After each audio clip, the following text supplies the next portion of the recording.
And welcome back to Block TV, time for Crypto Globe, where we give cryptocurrency an international flavor or twist, if you may.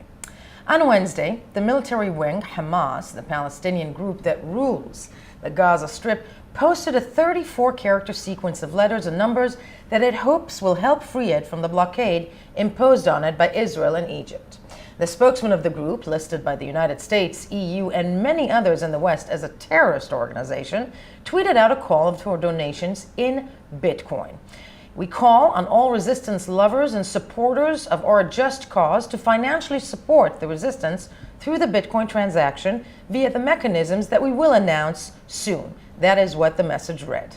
Now, the Gaza Strip, it's important to note, is one of the most crowded and poverty-ridden locations on Earth after years of strict trade and travel transactions and a series of wars with Israel.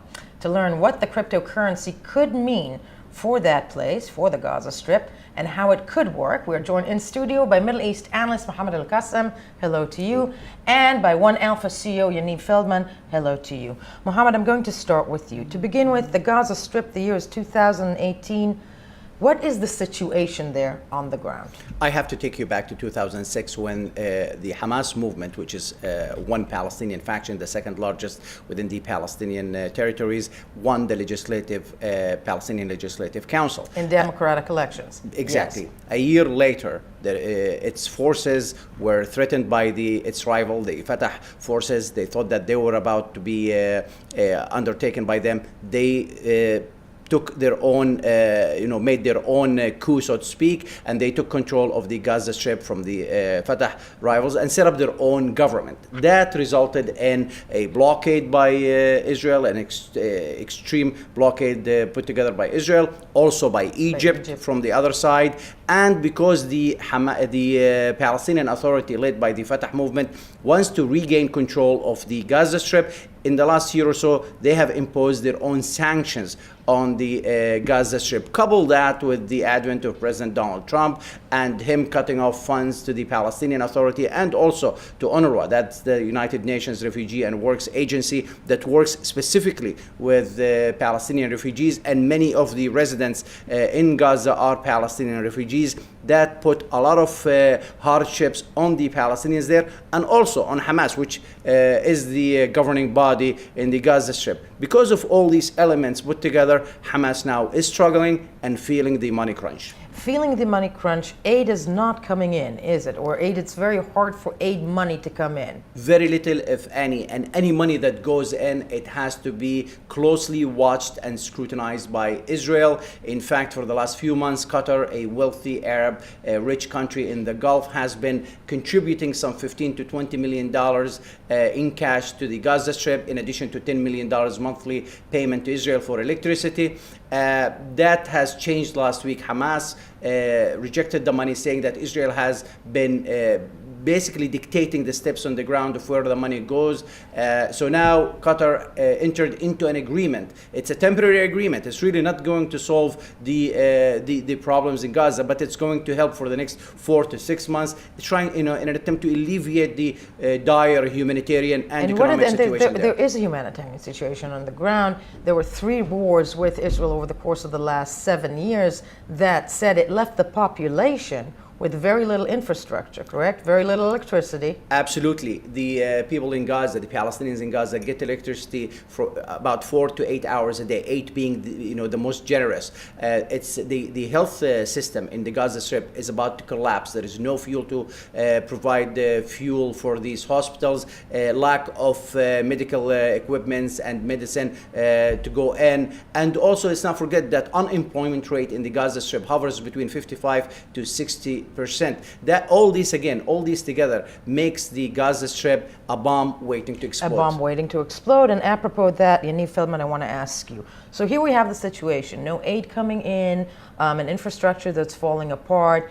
Isn't this the perfect solution, actually, to aid that area with cryptocurrency, with Bitcoin? But what are the dangers?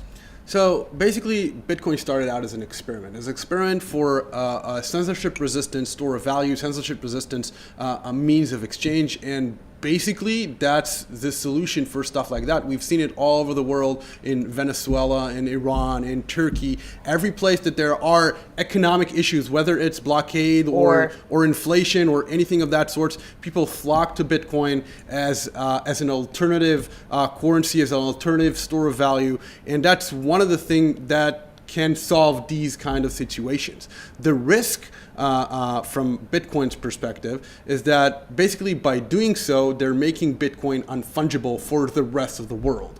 Because bad reputation? Yeah, Bitcoin is transparent.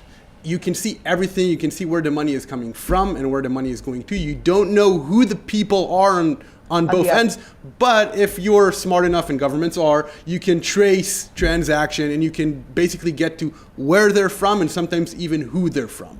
And by doing so, you're basically flagging all the Bitcoins that are going to Hamas and making them unusable for anyone on a later date. You know, some people say that somewhere between 30% to 70% of U.S. money, U.S. bills, has coke residue all over it. So, you know, Hamas, I'll give you an example. Hamas has published their wallet. Yeah. One can see transactions on exactly. it, right? I mean, you look at those transactions. There are already 18 transactions, about $10,000 worth, that went through and came out minutes later. So meaning that someone's actually taking the money out and doing something. And doing something. And we're seeing the example of that on the screen right now, that essentially the Hamas statement, the wallet, whatnot, money's being taken out. But that said, isn't the whole point, and I'm speaking about aid right now, because ultimately the danger is, well, what is this money used for? Is it used for guns or is it used for clean water? Yeah. Right? And isn't that something, though, that the blockchain can solve? That's exactly that. Definitely. One of the things that blockchain, was built for was transparency. There were rumors of projects between collaborations between Israeli and Palestinian forces to transfer aid over the blockchain so that Israel can track where the value, where the money is going. I don't know where it is, and I don't know if it was something more than rumors, but blockchain is definitely something that can be used for stuff like that. And one of the things that Bitcoin would solve is that if we could have seen what happened with the money afterwards, where it went, that would help a lot to track and see that the money is really being used towards good things and not bad. But the fact of the matter is that you don't, because once the money got in, it basically got pulled out. You don't know to where or to whom, and probably just changed for cash, and from there on. And from there on gives it the bad reputation that it's actually a form of laundering or basically transferring money illegally. That said, Mohammed Al-Qasim, what can that type of money, because as you mentioned, UNRWA in the United States basically pulled the plug on UNRWA in Gaza. Gaza has approximately 2 million people in it, civilians, citizens.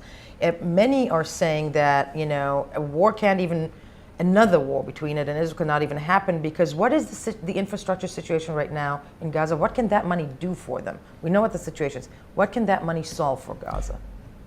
I don't think that the money, and $10,000 really can't buy much military hardware, but it could help. But that's just in 24 hours, remember? Exactly. It's 24 hours and got... But it all depends on how much money they can get in and how much they can withdraw and how much they can actually use. But at this point, Hamas is under a harsh blockade from 3 or at least 2 different entities, Israel and Egypt. So Israel can feel okay that there is no weapons going in from its borders with Gaza or even through the sea.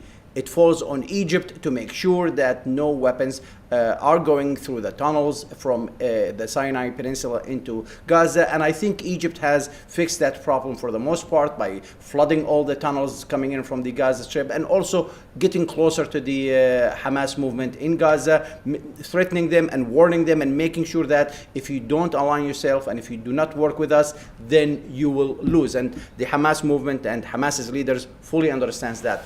The problem for Hamas is that if the humanitarian and economic situation in the Gaza Strip reach a level that there's no return, then the people will revolt. There will be an explosion, which will not only hurt Hamas, there will be a war with Israel. Number 4, just in the last 4 years, we've seen 3 wars between Israel and Gaza.